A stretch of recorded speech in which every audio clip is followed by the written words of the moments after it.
Bueno, esta es la hoja de ruta que vamos a seguir, pero antes quiero empezar con una historia.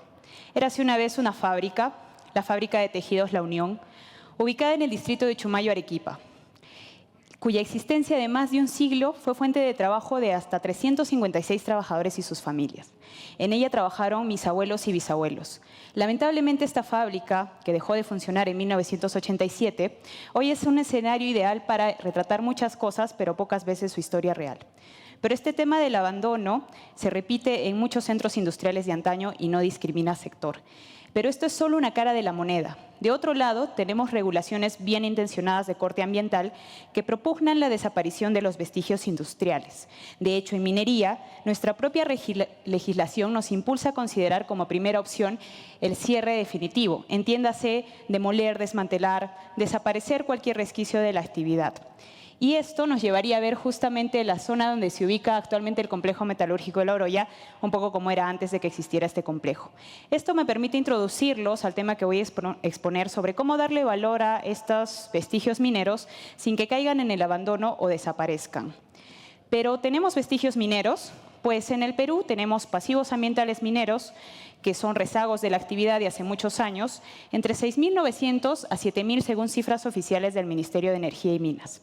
Además de ello, tenemos unidades mineras que, sin tener la calificación de pasivos, corren el riesgo de quedar abandonadas o de ser sometidas a medidas que implican su cierre definitivo o su desaparición. En global nos referimos a lo que para efectos del presente trabajo hemos denominado, patrimonio minero inactivo. ¿Y serán vestigios que valga la pena proteger y mantener? Pues buena parte de esta herencia constituye un importante valor porque tiene justamente historia, valores intrínsecos, que no solamente justifican, sino que exigen la gestión integral de este patrimonio, lo cual nos lleva a escapar o retirarnos de los tradicionales esquemas regulatorios. Y para ello tenemos el caso, por ejemplo, de la mina Santa Bárbara en Huancavelica o el complejo metalúrgico de La Oroya, el cual, si bien a la fecha ha sido rescatado por sus trabajadores, corría el riesgo de quedar paralizado. Pero entonces, ¿qué hacemos si estamos en una situación complicada como esta? Pues tendríamos que adoptar escenarios no tradicionales o alternativos. Sin embargo, estos escenarios no son abordados por desconocimiento o por temor, como por ejemplo el uso turístico, que podría tener un buen aporte para el tema de desarrollo sostenible. Por ello, el centro del presente trabajo se enfoca en la revalorización del patrimonio minero inactivo como herramienta fundamental para el desarrollo sostenible y la adaptación al cambio climático, para lo cual hemos considerado 3 objetivos. Evaluar la situación del tema en nuestro país, analizar un caso en particular para resaltar la importancia de este patrimonio y hacer un análisis comparado para evaluar cómo otros países mineros han abordado el tema y ver si es posible aplicar esto en nuestro país. Entonces, tenemos sobre la mesa el panorama general, así que cabe preguntarnos qué tipo de gestión hemos desarrollado en torno al patrimonio minero inactivo. Y a esto yo lo llamo un patrimonio versión cero y les cuento por qué. El cambio climático ha desarrollado debates a nivel global sobre el desarrollo económico y la protección ambiental, consolidando el concepto de desarrollo sostenible. Este tema en nuestro país se enfoca, sobre todo cuando hablamos de recursos naturales, en su aprovechamiento sostenible, lo cual está establecido en nuestra Constitución y permite equilibrar inversiones y protección ambiental y social. Pero este tema del aprovechamiento sostenible debe alcanzar a todas las etapas en la actividad minera, exploración, operación y cierre, lo cual abarca también al patrimonio minero inactivo, el cual, como herencia minera, tiene un plus adicional para ser considerado en esta gestión, sus valores intrínsecos. Pero esta herencia minera que, como dije, constituye los pasivos ambientales mineros, que tienen su propia legislación, y las unidades mineras que, sin tener esta calificación, pueden quedar abandonadas o ser sometidas a una desaparición definitiva, tienen marcos regulatorios diferenciados que se deben considerar. En el caso de la ley que regula el cierre de minas, que aplica a las unidades mineras que no califican como pasivos, pero que deben cerrarse, tenemos una principal figura que es el plan de cierre de minas, por la cual se propugna la devolución de las áreas a su estado original, las áreas impactadas por la minería, es decir, medidas que van a determinar la desaparición de los componentes mineros. En el caso de la ley de pasivos, también impera la figura del cierre tradicional, pero en 2008, con el decreto legislativo 1042, se incorporaron figuras alternativas como la reutilización, utilizar los componentes nuevamente con fines mineros, el reaprovechamiento, extraer minerales extraer minerales de los pasivos como relaveras, y también el uso alternativo, que es utilizar los componentes con fines no mineros, es decir, otros fines. Sin embargo, esto no ha sido suficiente porque en el caso del uso alternativo es una figura que no tiene esquemas o etapas bien establecidas. Pero si nos encontramos en este escenario, ¿por dónde podemos ir?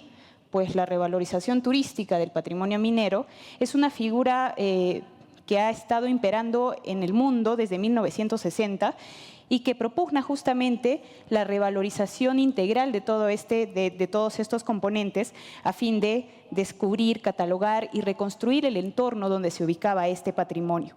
Este es un enfoque que se centra en los valores intrínsecos.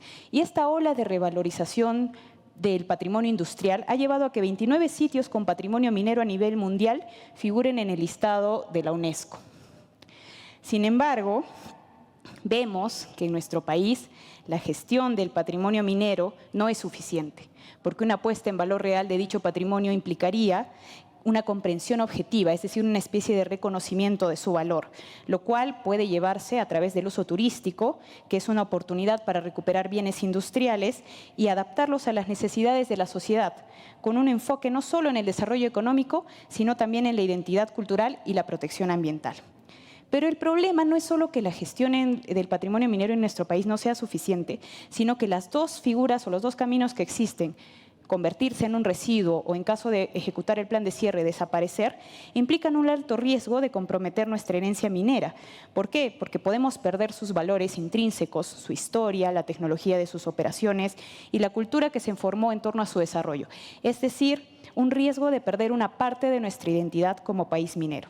Todo ello a pesar de que tenemos evidencia relevante como la mina Santa Bárbara o el complejo metalúrgico de La Oroya, el cual también ha sido objeto de la presente investigación, que fue inaugurado en 1922 y considerado un referente mundial en metalurgia, en cuya historia incluye periodos de auge y recesión, cambios en su propiedad desde su estatización hasta su privatización, es decir, elementos que justifican la conservación de sus vestigios, sea para utilizarlo con fines mineros o con fines alternativos, como el tema logístico, que es uno de los principales objetivos de su actual administración.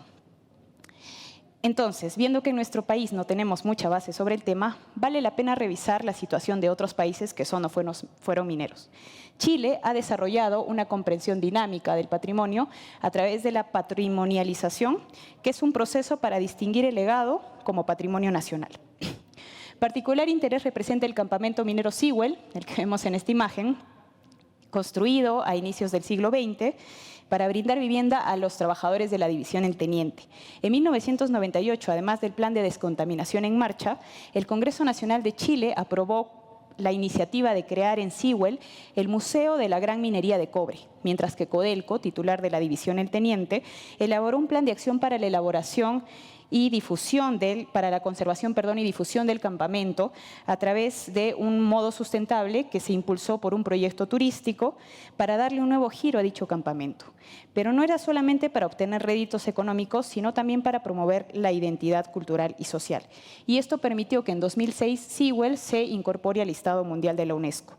A tal efecto, vemos una política de revalorización entendida como un conjunto de decisiones y acciones dirigidas a conservar, restaurar y, en consecuencia, incrementar el valor del patrimonio minero para la sociedad, mediante proyectos culturales, la creación de museos, la descontaminación ambiental, la promoción turística y la postulación a la UNESCO. En el caso de España, desde 1999, el Instituto del Patrimonio Cultural ha promovido la conservación del patrimonio a través de herramientas como la Carta del Bierzo del Patrimonio Industrial Minero o el Plan Nacional del Patrimonio Industrial, que establecen metodologías coordinadas y uniformes para una gestión integrada del patrimonio minero en todo el país. También se han implementado estrategias que promuevan su potencial turístico y cultural, socializándolo a través de museos mineros o centros de interpretación, como vemos aquí con el Museo de la Mina de Arnao en Asturias. En Alemania, muchos estados como Renania del Norte-Westfalia tienen una historia minera importante. De hecho, el caso emblema en dicha región alemana es el complejo industrial de la mina de carbón Solverein, ubicado en la localidad de Kattenberg, cerca de la frontera con Holanda, en la ciudad de Essen. Este complejo cesó sus operaciones en 1986 y en 1998 empezaron las labores de restauración, siendo que en 2001 se incorporó al Patrimonio Cultural de la Humanidad. Al respecto, en el estado de Renania del Norte de Westfalia implementó un nuevo modelo económico basado en la transformación del patrimonio en una nueva fuente de riqueza, a través de la recuperación del paisaje industrial, protegiendo el patrimonio e impulsando su reconversión cultural, generando conciencia sobre su valor para el desarrollo sostenible. Todo ello impulsó el reconocimiento de la ciudad de Sen, donde se ubica este complejo, de una ciudad netamente minera a capital de la cultura en 2010 y capital verde europea en 2017. Y forma parte del itinerario europeo del patrimonio industrial que atrae a 32 millones de visitantes al año. A diferencia de los países mencionados, en el Perú no se han implementado políticas de revalorización y este tema no está institucionalizado ni en la normativa ni en la cultura cotidiana. Y esto lleva a que no contemos con medidas que impulsen una real revalorización del patrimonio, lo cual indica que nos encontramos en una etapa cero en este aspecto. En resumen, en la legislación minera peruana no existe una gestión sostenible que permita revalorizar el patrimonio minero inactivo, a diferencia de otros países donde la revalorización turística se ha convertido en una herramienta efectiva para contribuir al desarrollo sostenible y adaptarse al cambio climático. Y eso nos lleva a que es necesario superar prejuicios sobre el tema, porque al poner a todos los vestigios mineros en el mismo saco, corremos el riesgo de comprometer parte de nuestra herencia minera, porque estos activos pueden ser abandonados o sometidos a medidas que impliquen su desaparición.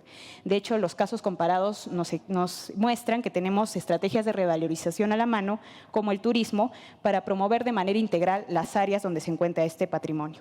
Esta urgente gestión integral nos hace recordar que partimos de una hora cero, que nos exige políticas de adaptación al cambio climático a fin de lograr un desarrollo sostenible, lo cual determina la necesaria evaluación de políticas en materia ambiental, económica y social, tales como una política de revalorización del patrimonio minero inactivo, y esta es la propuesta.